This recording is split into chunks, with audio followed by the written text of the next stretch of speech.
Yes, go for it.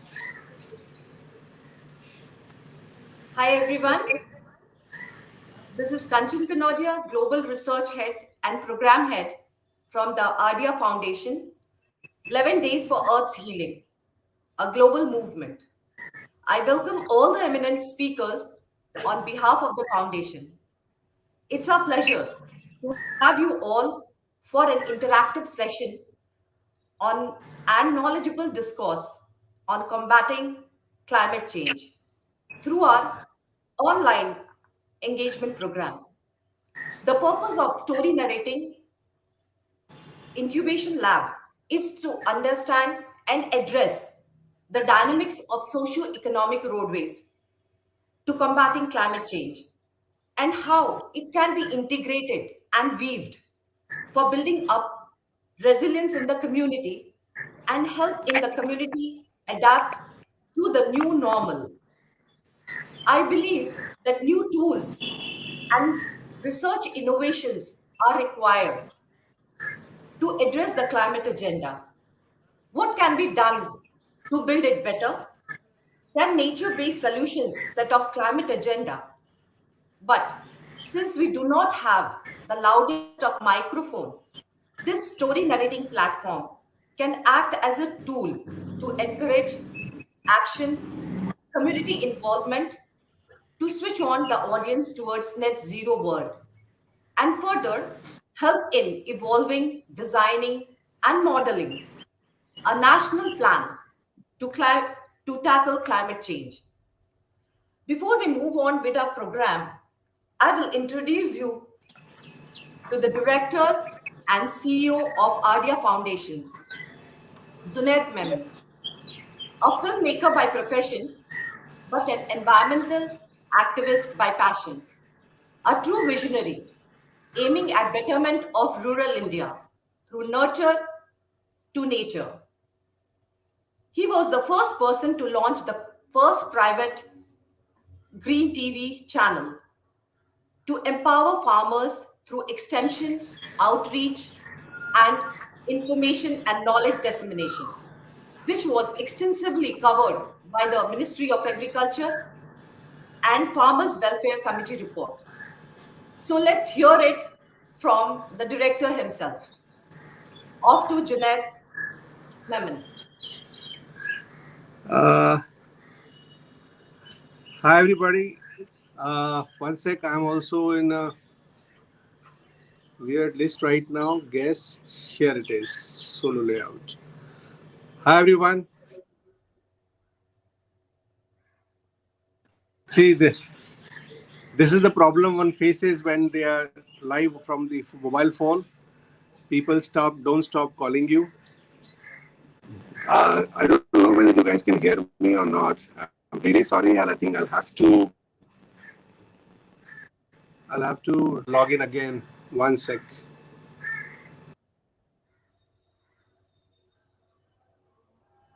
I'm constantly getting call from the internet company to reconnect my Okay, connection. Can you please okay, carry on because I can't do anything at this moment. okay.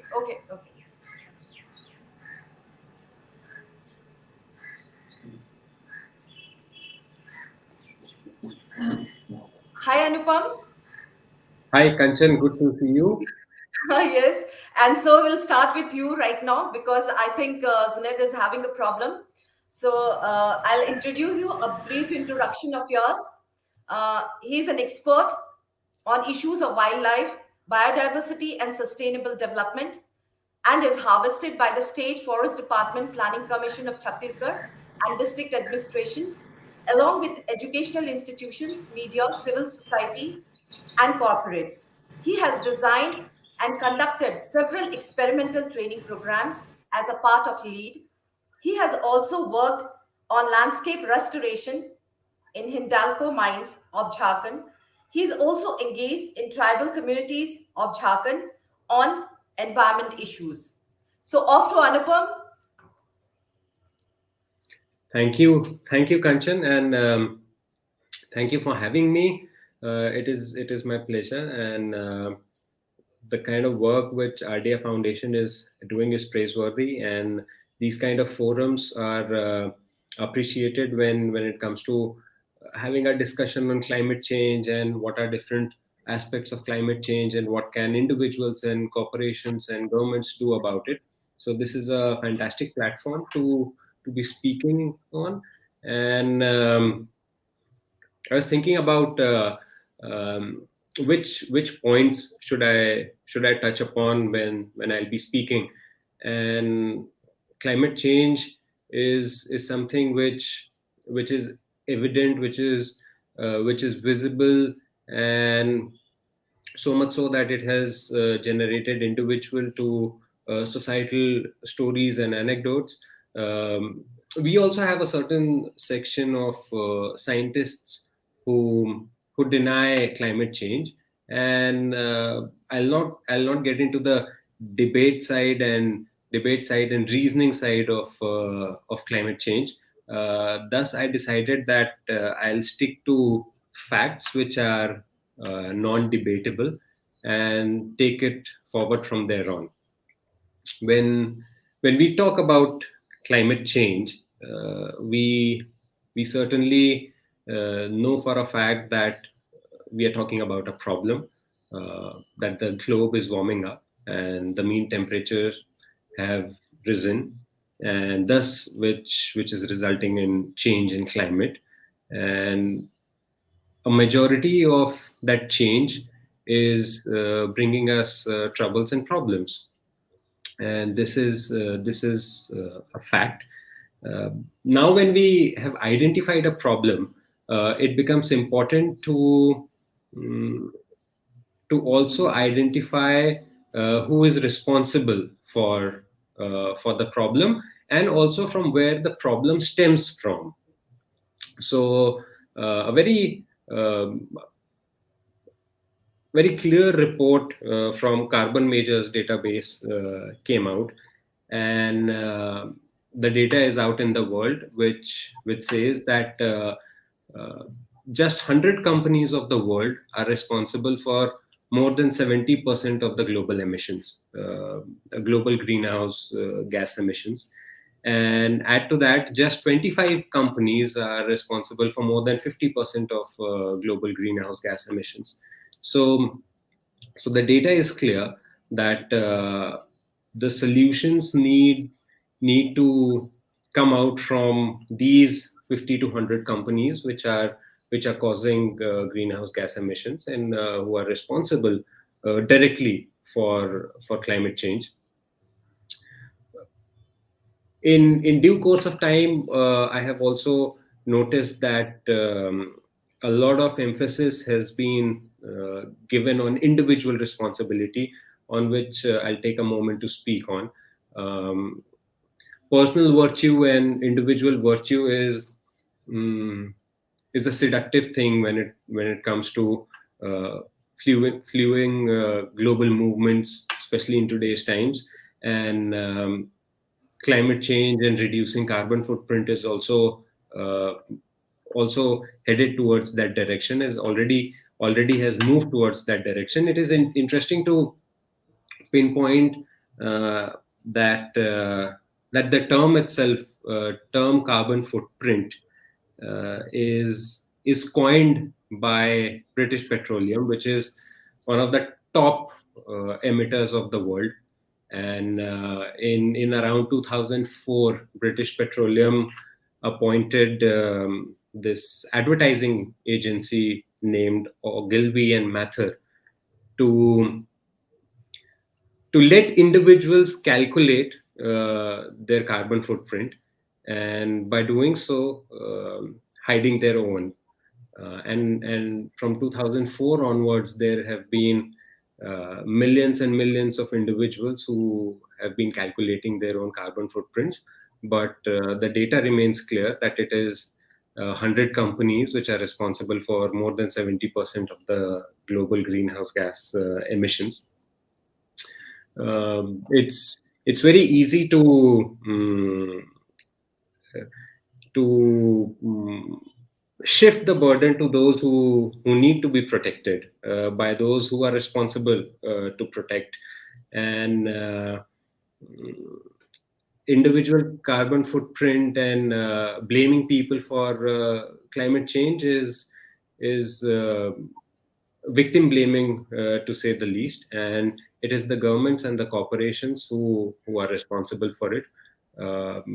Individual actions, I personally welcome individual actions, but the rate at which we are emitting by individual actions, we are statistically, if we look at the figures, we aren't really going to achieve much, and because in last 250 years, the cumulative greenhouse gas emissions, starting from industrial revolutions, the amount we emitted, the same amount we have emitted in last 25 years.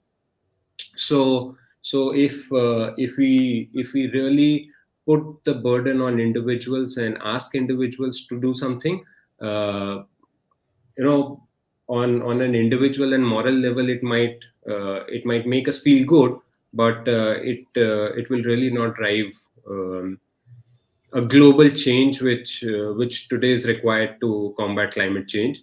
I'll again mention this and pinpoint this, that the change needs to stem from the 100 companies which are responsible for more than 70% of the emissions, and it is government's responsibility to hold accountable those 100 companies to tackle this problem. Another thing which I wanted to speak about is working towards economies which have shorter supply chains. And by shorter supply chains, I mean to say that, for example, it's better for individuals, on an individual level, it's better to calculate the distance, the product which you are consuming, how much distance that product has traveled. So for example, if you're plucking a chili from your backyard garden and consuming it, is one of the example of the shortest supply chain, compared to the hot sauce you are ordering on Amazon from Portugal, chili hot sauce. So we need to be mindful, and we need to work towards creating economies which fuel and which enables shorter supply chains. That is something we must look at. And for climate change, the facts and data is clear that it is those 100 companies which are responsible, and they must act, and governments must intervene here and stop falling for this ad campaign of individual carbon footprint, which was coined by British Petroleum in around 2004. And that's it from my side. Yeah, Anupam, we'll get back to you, because we need some. I have seen that you have worked with the tribals also, so we would like to know more about it. Like, how is it the right time to go back, wherein tribals had a very good way of living, in which these sort of things were not there, and how they started moving around. So we'll be coming back to you, and we like your inputs on the tribal community, because you have worked with them. So next, we'll move on to Aparna. Aparna, she has a bachelor's degree in biodiversity, biochemistry, and master's degree in ecology and environment. She has 23 years of work experience, 12 years working with the World Bank projects. She is an environment specialist, academician, and a researcher. Her expertise is in environmental policy management. She has undertaken several voluntary initiatives like environment conservation, health, women, children, advocacy for the rights of destitute children and women, especially. So, hi, Aparna. Hi, Kanchanji. Thank you very much for inviting me. Shall I start? Yeah, Aparna, we need your inputs in it. I see your profile to be like lots of expertise and specialities in research also. So we would like to have your inputs on this platform. So kindly. Surely, we will work together. But today, as Kanchanji told that I'm working with World Bank funded projects for a decade now. So I'll be sharing my thoughts on and my experience of working with the multilateral funding agencies. Um, yeah, and with the You can continue whatever you faced, the challenges, barriers, and what you find that can make the things work or a way forward to it. We want to listen to that so that it can be incorporated in our national planning also. Sure. So I'll be sharing my thoughts and my experience of working with the World Bank. Um, is it echoing? No, no, no. You can continue. You can Yeah. continue. And the Department of Agriculture of different states. I've been working for Maharashtra, Rajasthan, and now in Chhattisgarh. I have to meet a lot of people. I have to interact with a lot of people. So I'll be sharing all of some of my experiences. Uh, as a developing country like India, we receive funds from different multilateral agencies like World Bank Group, um, uh, IFAD, environment management systems. So all these agencies, they lend us fund in the form of loans or grants, and their ultimate objective is to go for food security, enhance livelihood, reduce poverty, and the reaching out to the socio-economic development of the countries like India. As I've been working in agriculture sector, uh, I'll be focusing on agriculture part of it. So most of the project have their objectives revolving around the intensification, diversification of the farming system, so that farmers' income can be enhanced. Uh, we try to build up the capacity of farmers so that they become competitive and they can market their produce in the market at their own. uh, we also work on policy reforms, platform creation for the farmers so that they reach out to the markets and they can negotiate for a better price. So we work on all this. In addition to that, we focus on value addition to the produce of the farmer, so that they get better price realization. All of this led to livelihood development, enhance the standard of living of the farmer, enhancing the socio-economic development of the farmer community. So we work on these objectives basically. While achieving these all objectives, there is a fear that the farmers may use lot of fertilizers, chemical fertilizers, pesticide, excessive irrigation, activity, higher returns. For that, we, as a environment specialist, we need to work on the safeguards to safeguarding the environment, so that whatever developments we are implementing, whatever development measures we are implementing, those should not harm the environment in any way. Uh, for that, World Bank like agencies have safeguard standards. Um, so recently, World Bank has introduced safeguard standard. Before this, there were safeguard policies like operational policies, bank policies. These policies and standards, as of now, they are all there for safeguarding the interest of environment, safeguarding the interest of the vulnerable, the tribals, the women specifically, biodiversity, ecology. So we have a lot of standards, like we have a list of 10 standards from World Bank to which we have to adhere on during implementation of the projects. We cannot violate any of them. So, while using the chemical fertilizers, there is always a chance of getting it into our food chain. Which lead to a lot of nowadays we are encountering a lot of diseases and all. I don't need to speak more on pesticide harmful effects of pesticide application. We are all aware about it, how it gets into our food chain, how it enters into our environment, and how the cancer is like cancer like diseases are very much spreading. I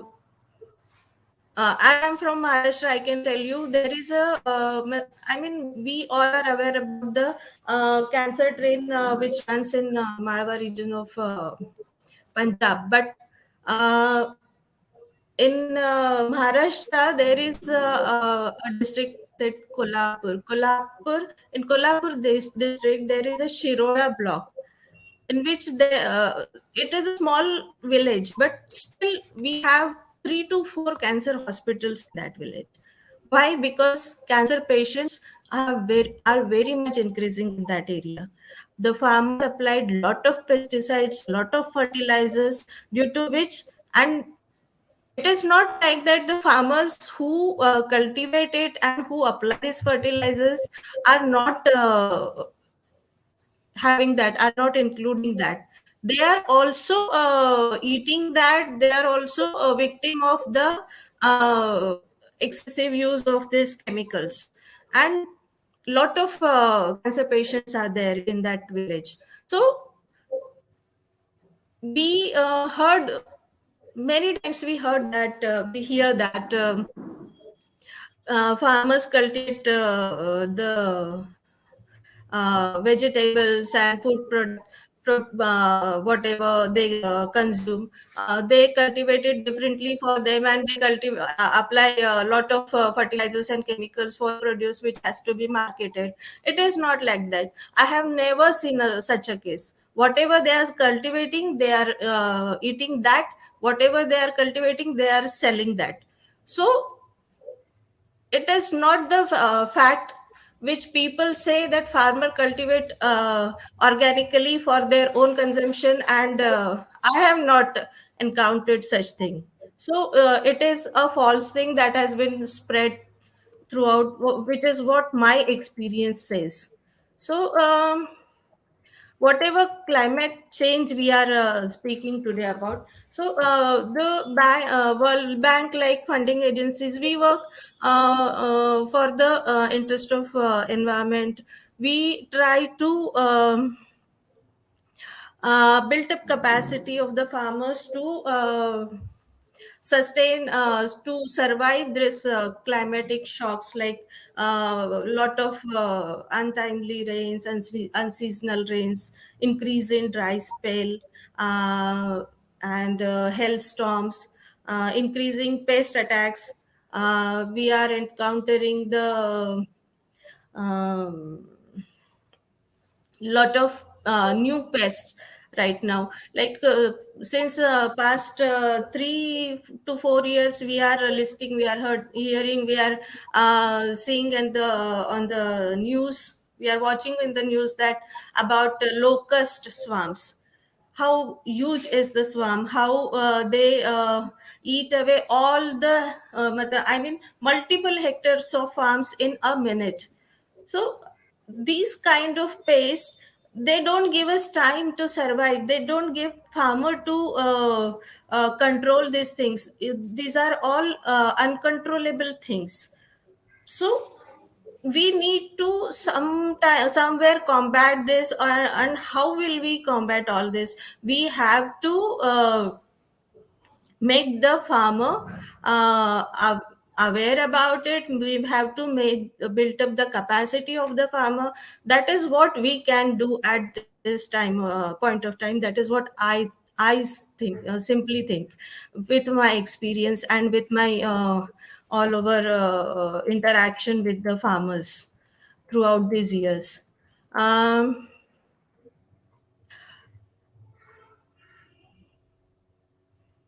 just Okay, give me. Aparna, it has been nice knowing all these things. We would Yeah. like to talk to you about the use of fertilizers that you talked about.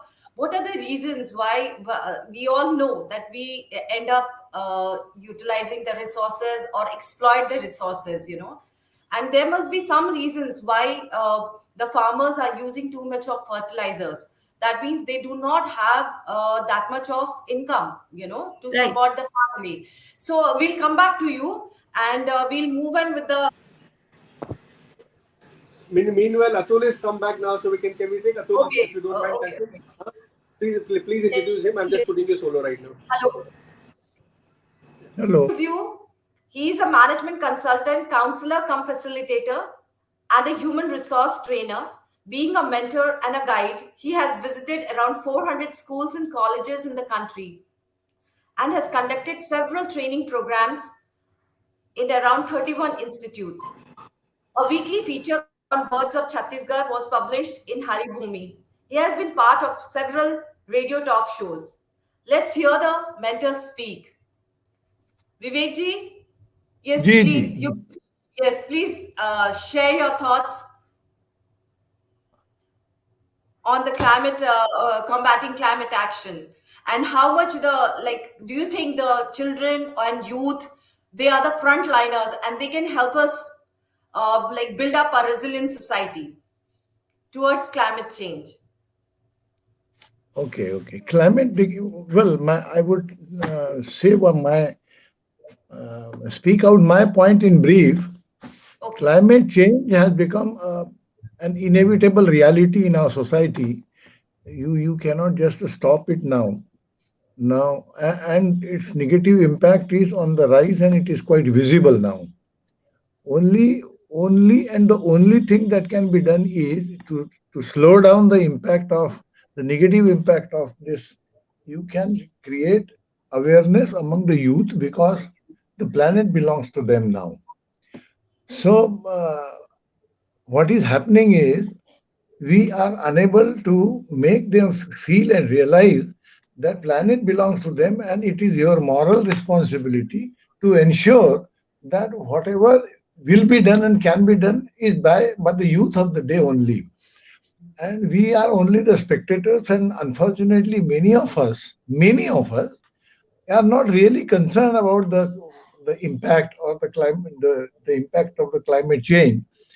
And we only speak, but when it comes to practicing on it, doing some concrete act, we either don't act at all or we act contrary to what we had been saying. So that is quite dangerous. And so the gap between the practice and the preaching by our generation is quite serious, I would say. And what I have seen, that the youth in general has a tendency to follow the instructions and the suggestion made by us. And not only that, they have a very strong desire to keep an eye on what we do. Yes. They have every information about what we really practice, what the way we are moving.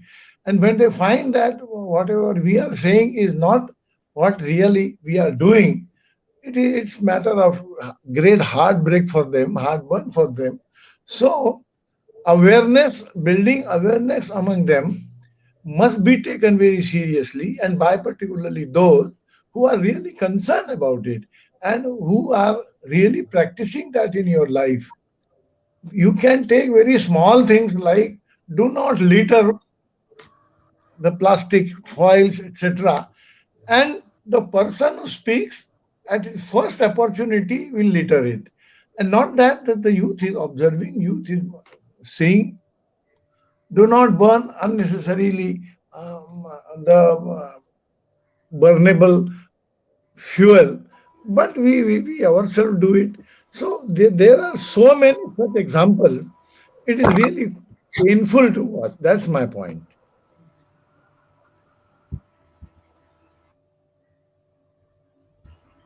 Hello? Yeah, Vivek sir, we would like to Ji. know, like, can do you think that the children and in the college-going students also, like this school programs on environment should be made Ji. compulsory? Because you have been working with us children and the youths, so can you give us some input on it, that should they learn how to grow food, or they should be introduced more about environment, they should be doing more projects on environment so that they learn about the vulnerabilities and the assets that belong to them. I of course support and endorse this, that it must be a part of the school curriculum, no doubt in that.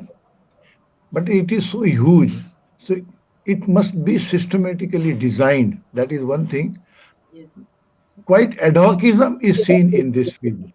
People do not think and make it a systematic flow of information which is transferred to the students of the school.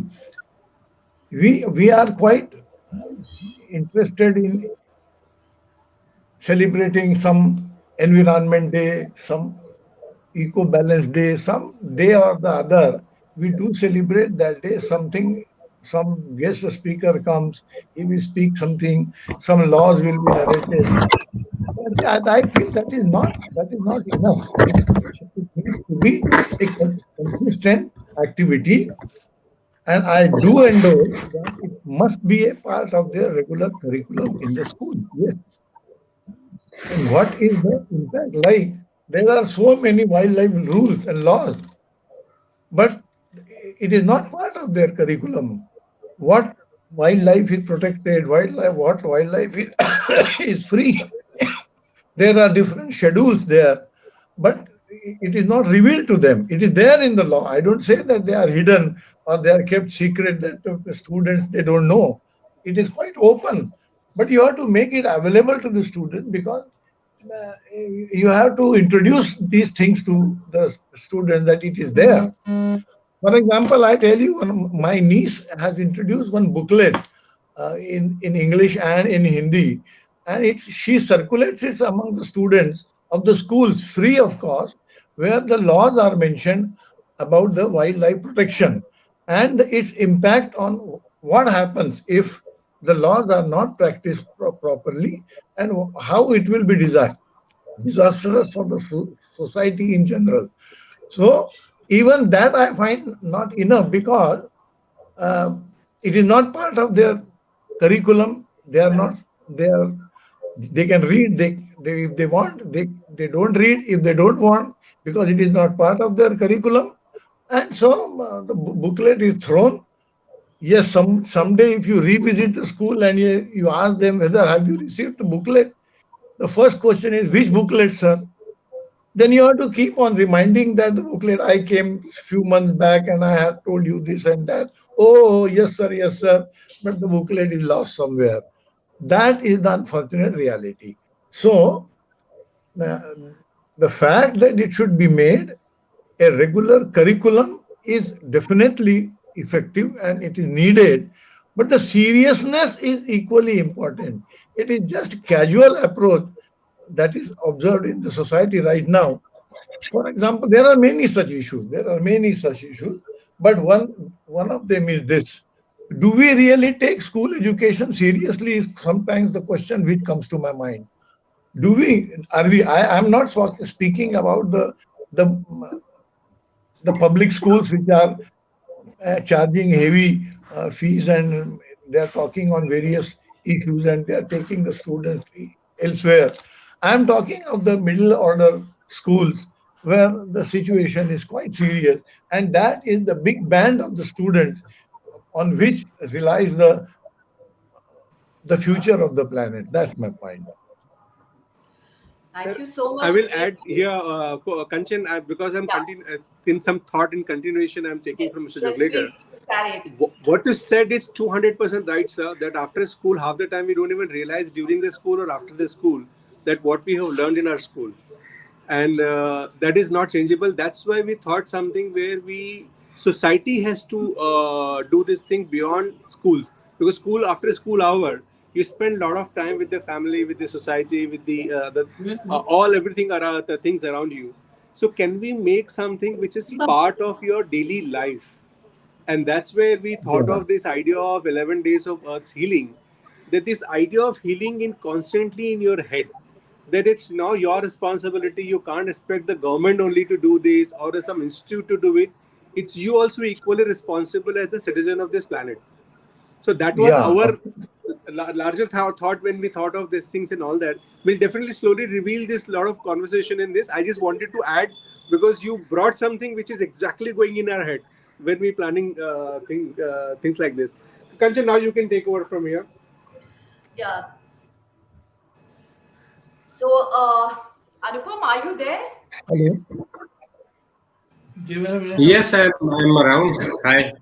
Yeah. Anupam, so let's get back to you because Komal has not been able to join. There's some problem, some network issue is there. So we'll get back to you. And I think you talked about the individual initiatives that everybody can take, but it cannot make a lot of difference They don't because count. it They is don't only count. the They don't count. They they don't don't count. count. So, do you think this behavioral and cultural changes are also required? It is one of the basic necessity when we are talking about climate change. Like when we switch on the fan and we forget. So, like few things now should become a behavior that you are switching off everything from where the electricity is being given, because what we do is that we keep it on for that period of time. I think small things can also make a difference. I just want to know your expert comments on it because that's what I was feeling, so I just wanted to know about it. No, they don't. I'll again come back to uh, suppose we have a solution and we have a certain amount of time, resources, and money to tackle a solution. And suppose we say it is X. So we need to multiply the X and not add the X. If we will add on to the X's, the rate at which we have emitted in last 25 years, we are not going to achieve much. And let me be very clear on my stand that in last 25 years we have emitted what we have emitted in past 250 years. And the emissions which happen is from the corporations, and the list is there. Everyone can Google it. 100 corporations who are responsible for more than 70% of the emissions. And we can feel good about turning off the fan, and we must. It's a good habit to turn off the fan, and it's a good habit not to be wasteful of the resources. But if we believe that we'll add up these things and tackle the issue of climate change, then it is not going to happen. It is only going to happen through interventions of the government, and the government have to pull up the 100 corporations which are responsible for the amount of emissions which is being generated, which is causing climate change. On being a good citizen, definitely we must turn the tap off. We must not waste electricity. We must not waste anything, and that's a good habit. And we must all cultivate good habit. But we must not get into the trap of thinking that it is these actions which are combating climate change. And by reducing carbon footprint, we are doing something. Again, coming back to the point that carbon footprint, the very term was coined by an advertising agency which was funded by British Petroleum, which is one of the largest emitters of the world. And that slowly and very tactfully shifted the blame on individuals. and that's how this entire thing of bringing about a change through individual actions has cropped up, and we are not doing anything by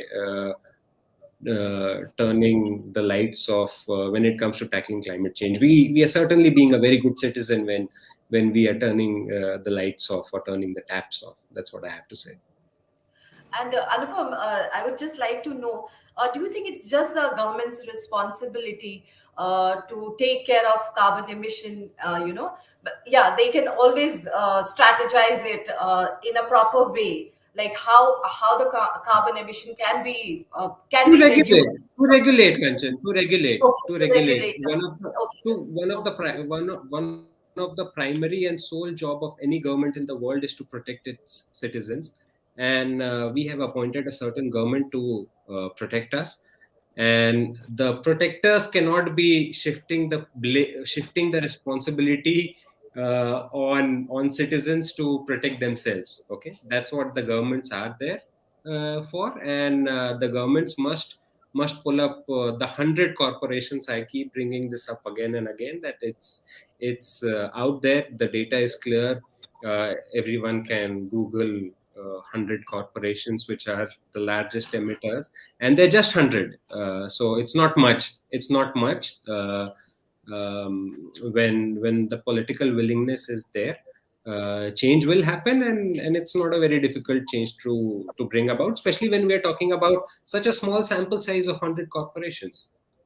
And government is, yes, solely responsible for bringing in regulations.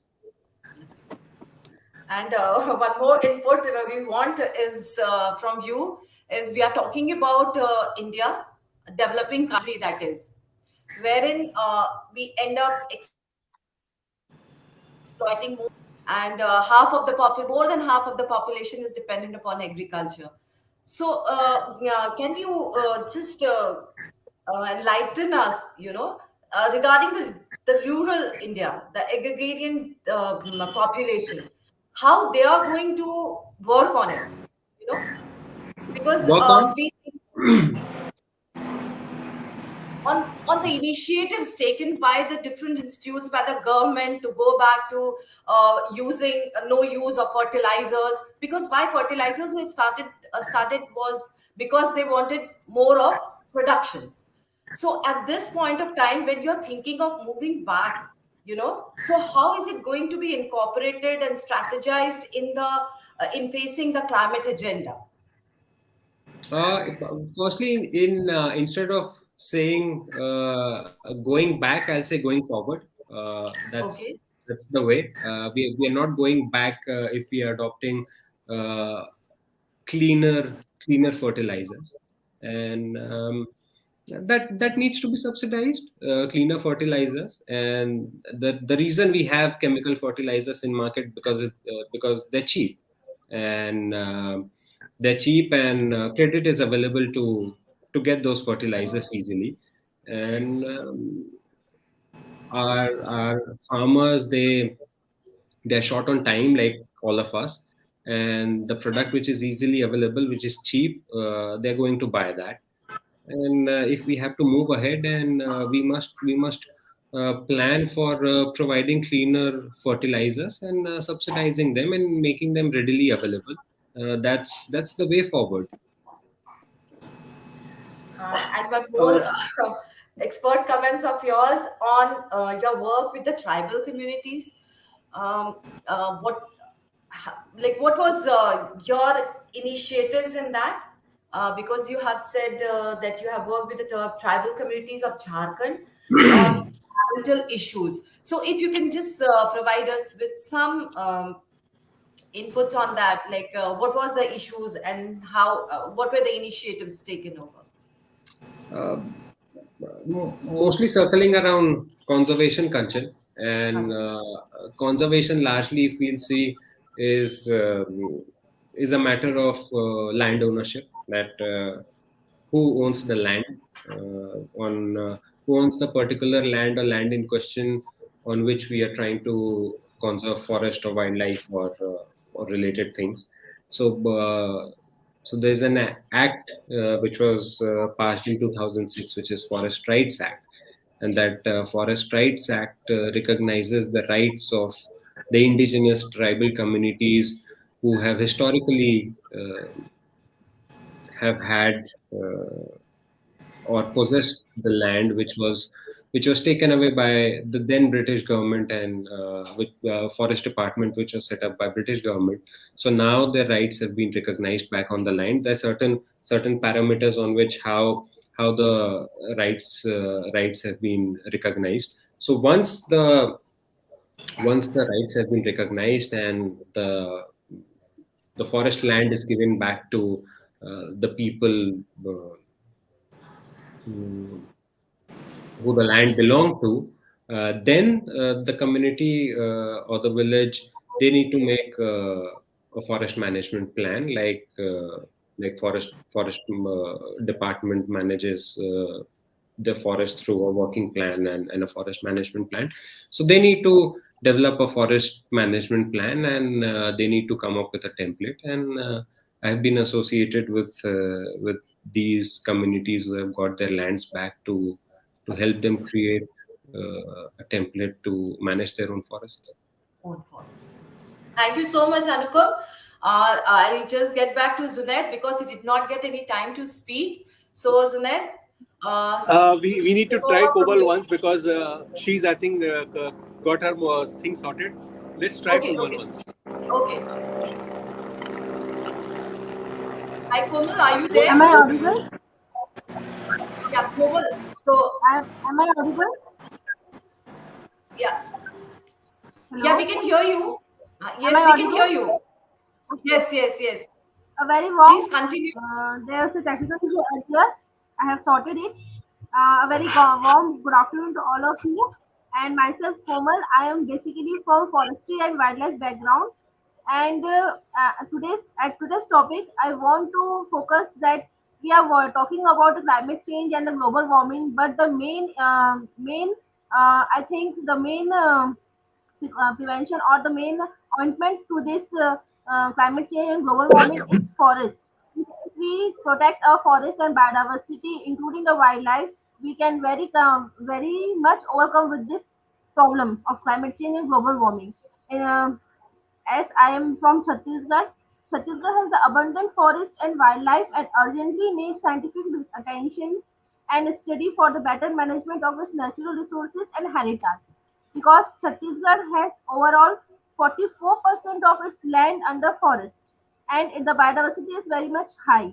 If the state's forest and biodiversity faces a number of threats from agriculture, industries, urban expansion, unsustainable collections of fuel wood, or harvesting of medicinal or non-timber products, the diversion of forest lands is obviously to be happen, and this will ultimately increase the carbon greenhouse gases, carbon dioxide percentage in the atmosphere, which will lead to the global warming. If we are doing something that can help balancing our floral, that means forest, then we can overcome this problem. The, and in context of Chhattisgarh, where local peoples or even the tribals depends upon the forest for their daily fuel wood need or other medicinal needs, we have to aware them how to use forest and how to protect forest and the importance of forest. That I think if we are able to make awareness among them, then many of the forest areas which are now being degraded due to overharvesting or by other techniques, then we can overcome this environmental issue. At least 1% we can save. This is my point that because I am a forester, and I think that for overcoming this global warming, the forest plays a very important role, and we have to save our forest and grow more and more trees. Each and every people, if a single people grows the 10 plants or 10 trees and take care of them for their lifetime, then it will automatically bring down the carbon percentage of the atmosphere. I'll add here, Komal, a question to you on this. how you think a normal human can contribute to develop a forest? Because see, when you live close to forest, or maybe we keep hearing a lot of initiative government has taken, then plant trees, Yeah. but definitely it's impossible for humans to do repair the damage. So is there any natural way to develop the forest its own, the way it was naturally grown for so many years? Is there any other natural way to do it? Yes, sir, there's a natural way because we plant number of trees in in Chhattisgarh in India. We have a plan of a government that one Mahotsav. We are planting a number of trees, but after some times we stop taking care of them and they dried out due to some environmental impact or loss of water, lack of water. If we take care of even 10 trees, single person if take care of 10 trees around their surrounding, then many much of the carbon in the atmosphere get absorbed by the plants. And the only way, I think from myself, the only way to reduce the carbon emission is planting a tree or managing a forest. And for normal people, we have a roads. If roadside plantation are managed properly managed and planting those plant trees which absorbs much of carbon dioxide. It's a good initiative, which I think. But ma'am, all of this again, you're expecting humans to intervene. We know humans are Because humans selfish. are the They will only not. only They will not intervene till the time they have some benefit out of it, direct benefit. So, are we planning of something where they can get direct benefit? See, we have planned something. That's why I'm asking this specific question. yes. So What is a direct direct benefit benefit in the for case a person who's taking care of the tree? What is a direct benefit it for that depends upon person? the The tree. selfishness. Yes, sir. We are selfish, but it depends upon the kind of tree which we are planting. If we are planting a fruit tree or a timber tree, then it's for our benefit, and the product we get from that tree is for ourselves, and it also gives some benefits to the environment. We have to introduce the importance of That, trees. that We have to that's exactly I wanted to bring to the table, that if we want natural ways to do it, we also need to think a lot of plantation which can give something back to us as human, yeah. and we might take care of it. That's our biggest problem. So just I wanted to Yes, sir. bring And that thought here. yes, All the sir. other And the panelists, only I would, human being yeah, say something, Komal. You're saying and something, human beings, please. yeah, and yes, sir, because human beings are the only character who had depleted the forest and imbalanced the Earth's ecosystem. And if we have done this, then we are the only one who can cure this also. So we have to take a step about this. But that's what I mean. To do that, first I need to know what it does for me, which plant is good for me, and then only I will start operating on it. So as I said, I wanted to introduce a very little initiative which we have taken to the panelists who must be hearing us for the first time. We have done very small initiatives like 11 minutes of every day for climate. What you can do. And the first project we started with is calling Start Observing Things Around You, which is alive, which is part of your ecosystem. Do you know Right. what they do for you? What is their role in your life? Whether it's a smallest insect, whether it's a tree, whether it's an animal, whether it's a bird, whatever you see around you in the city, in the villages, wherever you are, and what you see, please start acknowledging them that you are part of this whole ecosystem, and you Yeah. should know that what they do for you. Unless you know this, कि वो तुम्हारे लिए करता क्या है, तुम उसकी कदर नहीं करोगे. That's the biggest problem with all of humans. That's why I wanted to bring this thought कि first I should know as a selfish person कि ये झाड़ मेरे लिए कर क्या रहा है, या ये जो कीड़ा मेरे घर में चल रहा है ये मेरे लिए कर क्या रहा है. Unless I know that, maybe I will not respect that person's existence in my life. So this is how we wanted to bring this the small changes which we talking about. I also wanted to bring Anupam, the way you said it, that it's not possible that only good citizens can do. Yes, what you're talking about हाँ light बंद करना या पंखे ठीक करना या नल का tap का बंद करना is one of the good things. But the moment we all come together and we start realizing that this is the only place we have. We don't have any other earth. And if we don't do it now, we are gone. And this ideology or this thought has to inculcate in your head, everybody's head. Not only India, we're talking about global thing. Now we can't think एक corner पे मैं कहीं कुछ करूँगा and things will change. The whole, all 750 crore people of this planet has to come together as a movement, and that's why we're calling it an ecological movement. For 11 Of course days we for have Earth to. healing Of course and we have 11 to. We minutes. don't have to be wasteful. Of course we have to. We don't have to be wasteful. My point is that we don't have to be wasteful, but our those individual contributions are not going to tackle climate change, and why they're not going to tackle climate change I've spoken about. And let's not be wasteful. It's a wonderful thing to not be wasteful. I'm saying, apart from wasteful, acknowledging things around you.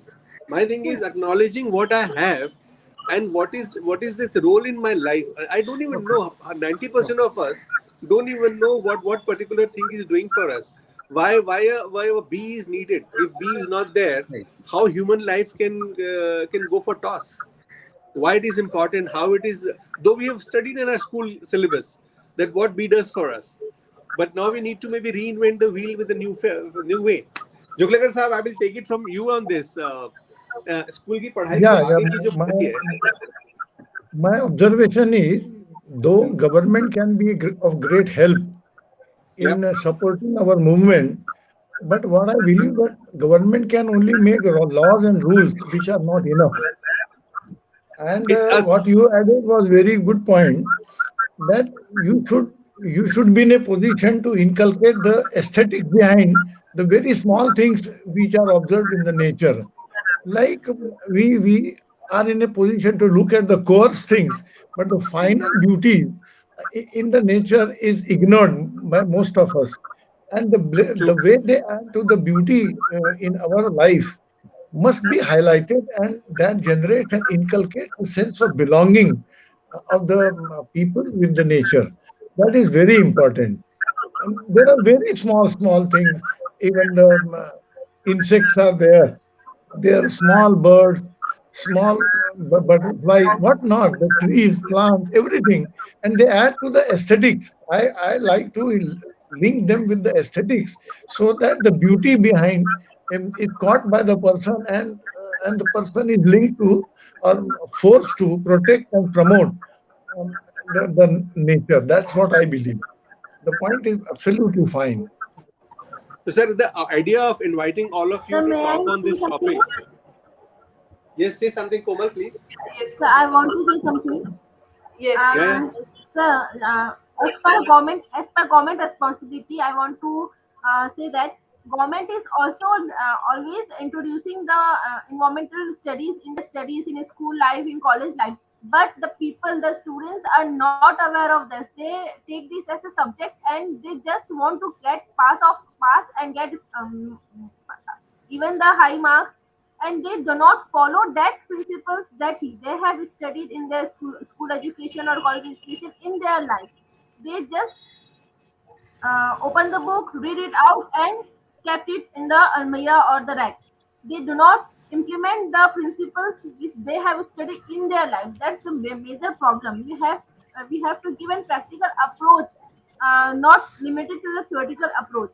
If school education or college education is taken, and Komal, government actually- is doing that. Ma'am, you're absolutely right, and that's what we're saying, that we all need to come to a consensus where we all working together towards the idea in society, as society, not as only school syllabus.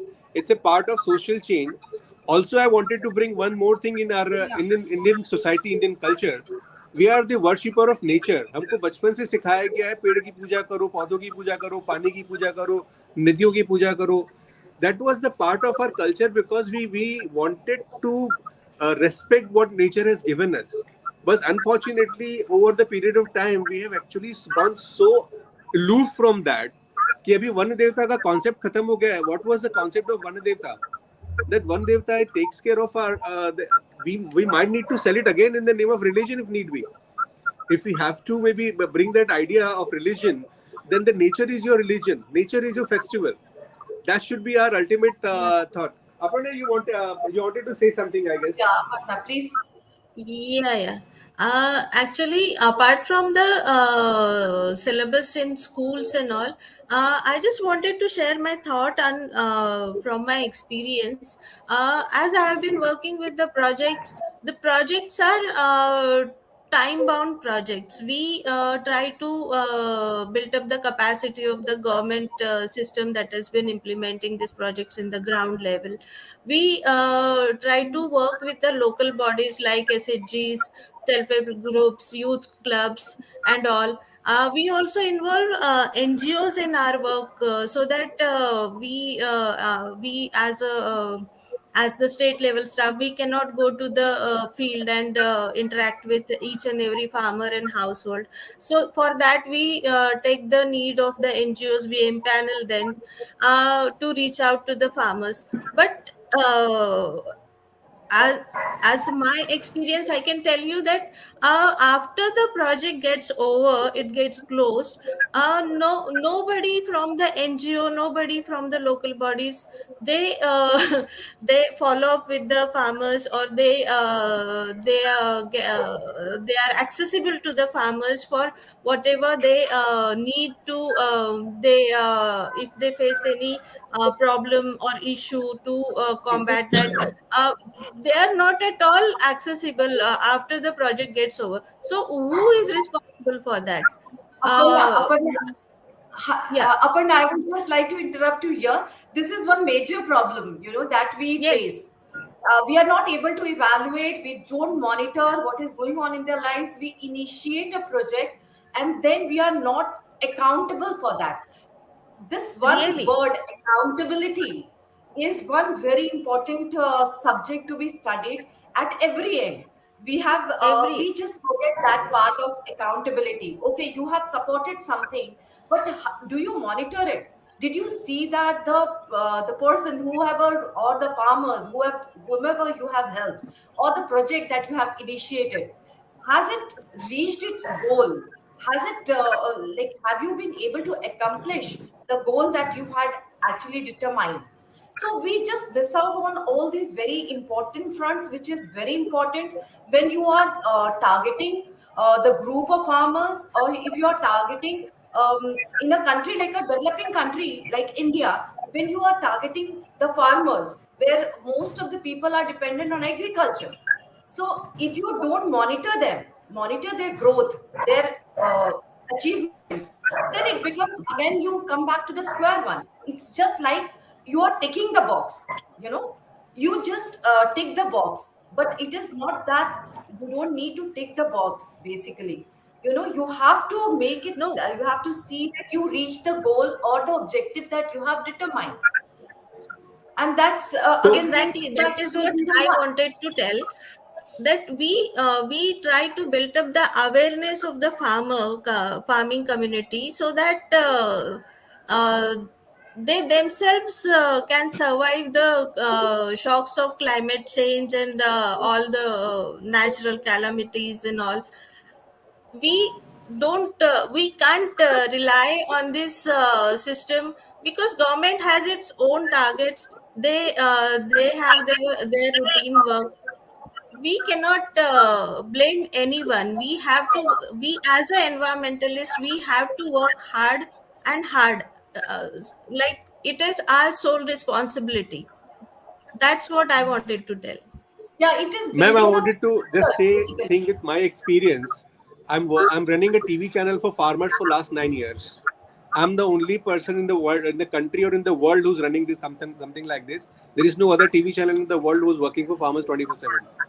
My experience is way different.